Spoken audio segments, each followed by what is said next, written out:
జై తెలంగాణ అందరికీ నమస్కారం। ఇవాళ సిరిసిల్ల కొంచెం పక్క సిరిసిల్ల నియోజకవర్గం నేరెళ్ల గ్రామంలో ఉన్నాం। మరి తెలంగాణ రాష్ట్రం వచ్చిన తర్వాత సబ్బండ వర్గాలకు కూడా న్యాయం జరుగుతుందనే ఉద్దేశంతో తెలంగాణ రాష్ట్రంలో ఉన్న మనందరం కూడా పిడికిలి బిగించి స్వరాష్ట్రాన్ని సాధించుకున్నాం। రాష్ట్రం వచ్చిన తర్వాత మరి నేరెళ్లలో జరిగినటువంటి ఈ ఘటన సభ్య సమాజం అంతా కూడా సిగ్గుతోని తలవంచుకోవాల్సిన ఘటన। ఈ సంఘటన జరిగినప్పుడు పరిపాలించినటువంటి కుటుంబంలో నేను కూడా ఒక సభ్యురాలుగా ఉన్నా, అందుకని సిగ్గుతో నేను కూడా తలవంచుకుంటున్నా, క్షమించమని మరి అందరిని కూడా మనస్ఫూర్తిగా వేడుకుంటున్నా। ఎందుకంటే తెలంగాణ రాష్ట్రం వచ్చిందంటే అందరం బాగుండాలి, ప్రతి ఒక్కరికి న్యాయం జరగాలనుకున్నాం। కానీ కొందరి ధనదాహం కోసం మరి నేరెళ్ల గ్రామంలో అనేక మంది ప్రాణాలు కోల్పోయినారు। ఆనాడు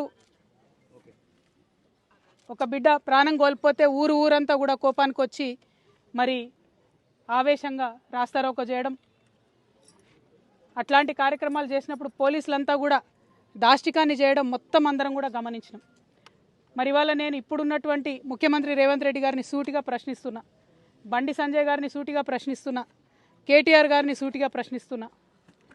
పోలీస్ వాళ్ళు నేరెళ్లలో 8 మందిని తీసుకుపోయి 5 రోజుల వరకు వాళ్ళు ఎక్కడున్నారో చెప్పకుండా విపరీతంగా వారిని కొట్టి కనీసం జైలర్ కూడా నేను తీసుకోలేను అనేటటువంటి పరిస్థితి తీసుకొస్తే ఇంతవరకు ఒక్క పోలీసుడి కన్నా శిక్ష పడ్డదా?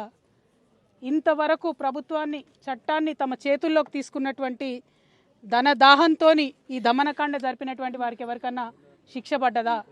మరి స్థానిక ఎమ్మెల్యేగా ఉన్న కేటీఆర్ గారు ఎందుకు శ్రద్ధ చూపించలేదు?